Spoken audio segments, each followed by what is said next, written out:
रूस और यूक्रेन के बीच जंग फरवरी 2022 से चल रही है और अब ये 3.5 साल से ज्यादा की हो चुकी है।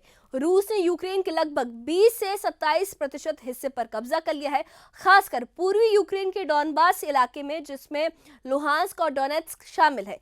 जंग में लाखों सैनिक और हजारों आम लोग मारे गए हैं। करीब 80 लाख यूक्रेनी लोग देश छोड़कर शरणार्थी बन चुके हैं और इतने ही लोग देश के अंदर विस्थापित हुए हैं। हाल ही में 28 अगस्त 2025 को रूस ने यूक्रेन की राजधानी कीव पर बड़े पैमाने पर मिसाइल और ड्रोन से हमले किए हैं। इन हमलों में 17 लोग मारे गए हैं, जिसमें 4 बच्चे भी शामिल थे। कीव में कई इमारतें तबाह हुई है और 1 लाख से ज्यादा घरों की बिजली गुल हो गई है। यूक्रेन के बाकी शहरों जैसे पोल्टावा, सुमी में भी बिजली कटौती हुई है। रूस का दावा है कि वो सैनिक ठिकानों को निशाना बना रहा है, लेकिन नागरिक इलाकों को भी नुकसान पहुंच रहा है। दूसरी ओर यूक्रेन ने भी रूस पर जवाबी हमले किए हैं।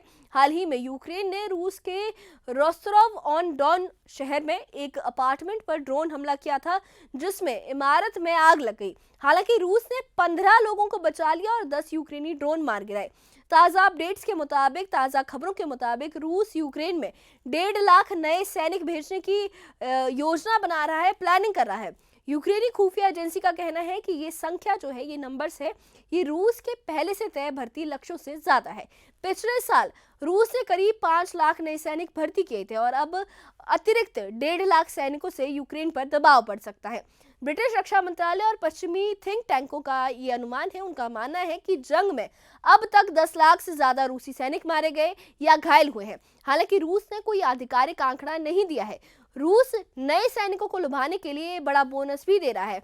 नए कॉन्ट्रैक्ट सैनिकों को 4 लाख रूबल, लगभग $5,000 का बोनस और $2,500 की मासिक सैलरी भी दी जा रही है। इसके अलावा कर्ज चुकाने और मकान खरीदने की सुविधाएं भी उन्हें दी जा रही है। लेकिन ये भर्तियां ज्यादातर गरीब इलाकों और छोटे कस्बों से हो रही है, जहां लोग बेरोजगारी और गरीबी की वजह से सेना में भर्ती हो रहे हैं। यहाँ तक कि जेलों से और हत्या और बलात्कार जैसे अपराधों में सजा काट रहे कैदियों को भी रिहा करके सैनिक बनाया जा रहा है। एक्सपर्ट्स इसे सस्ती फौज का मॉडल कहते हैं, जहां पैसा और दबाव के जरिए भर्ती की जा रही है। रूस छोटे छोटे सैन्य दस्तों और ड्रोन युद्ध की रणनीति अपना रहा है, जिससे उसे कम नुकसान हो रहा है। इससे रूस को धीरे धीरे बढ़त तो मिल रही है। दूसरी ओर यूक्रेन की सेना थक चुकी है। सैनिकों को मोर्चों पर आराम नहीं मिल रहा और भर्ती की गति धीमी है। कीव में भर्ती अधिकारियों पर जबरन भर्ती के आरोप लग रहे हैं, जिसकी वजह से हजारों युवा देश छोड़कर भागने की कोशिश भी कर रहे हैं। यूक्रेन के राष्ट्रपति व्लादिमीर ज़ेलेंस्की लगातार पश्चिमी देशों से हथियार और आर्थिक मदद मांग रहे हैं। अब तक यूक्रेन को अमेरिका, नेटो और 41 बाकी देशों से $360 बिलियन के हथियार मिल चुके हैं। यूक्रेन ने रूस के अंदर 3 से 4 हजार किलोमीटर तक हमले करने की अनुमति मांगी है। हाल ही में यूक्रेन ने रूस पर 160 ड्रोन और 4 गाइडेड बम दागे हैं, जिनमें से ज्यादातर को रूस ने रोक लिया था। यूक्रेन ने रूस की तेल रिफाइनरियों पर भी हमले किए, जिससे रूस के तेल निर्यात पर असर पड़ सकता है। ज़ेलेंस्की अमेरिका से $100 अरब के हथियार और $50 अरब के ड्रोन खरीदने का प्लान भी बना रहे हैं। इसके लिए यूरोपीय देश पैसे देंगे। ज़ेलेंस्की ने 10 पेट्रियट एयर डिफेंस सिस्टम और बाकी उपकरण मांगे हैं, लेकिन नेटो और अमेरिका में यूक्रेन को दी जाने वाली मदद पर लगातार मतभेद चल रहा है। अमेरिकी कांग्रेस में यूक्रेन के लिए फंडिंग पर बहस चल रही है और हंगरी और स्लोवाकिया जैसे देश मदद कम करने की बात कर रहे हैं।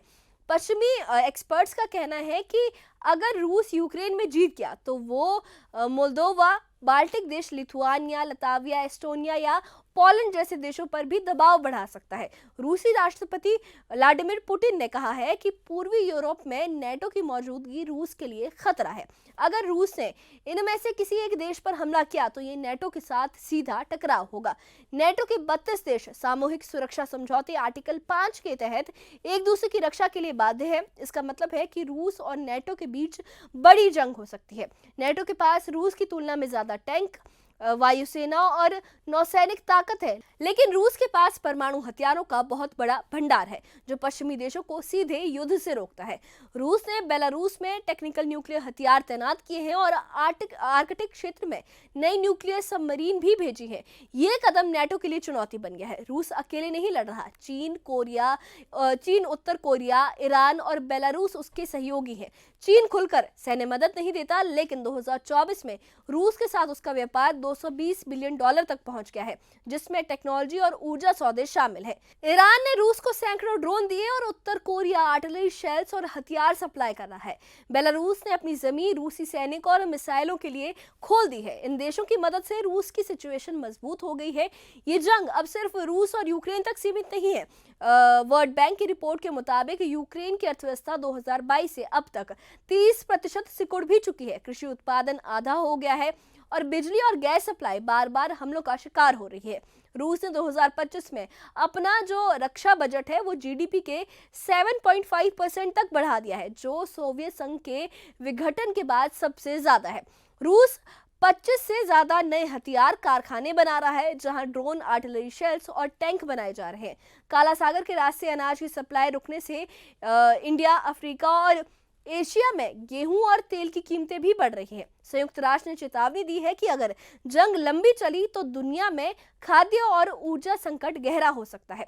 ज़ेलेंस्की टर्की, खाड़ी देशों और यूरोप के साथ बातचीत कर शांति की कोशिश भी कर रहे हैं। अमेरिका के राष्ट्रपति डोनाल्ड ट्रंप ने भी पुतिन और ज़ेलेंस्की की मीटिंग्स को कराने की कोशिश की है, लेकिन रूस ने इसे ठुकरा दिया है। रूस का कहना है कि शांति के लिए यूक्रेन को 4 इलाके डोनेट्स्क, लुहांस्क, खेरसान और जापोरिजिया रूस को सौंपने होंगे, लेकिन यूक्रेन ने इसे खारिज कर दिया है। क्रेमलिन के प्रवक्ता दिमित्री पेस्कोव ने कहा है कि रूस शांतिपूर्ण हल चाहता है, लेकिन इसके लिए यूक्रेन का सहयोग जरूरी है।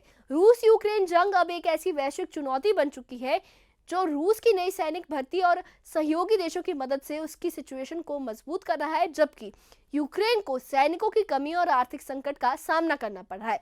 अगर ये जंग बढ़ी तो नेटो और रूस के बीच टकराव का खतरा है। आने वाले महीने तय करेंगे कि क्या ये जंग शांति की ओर जाएगी या और गंभीर हो जाएगी या वर्ल्ड वॉर 3 में कन्वर्ट हो जाएगी।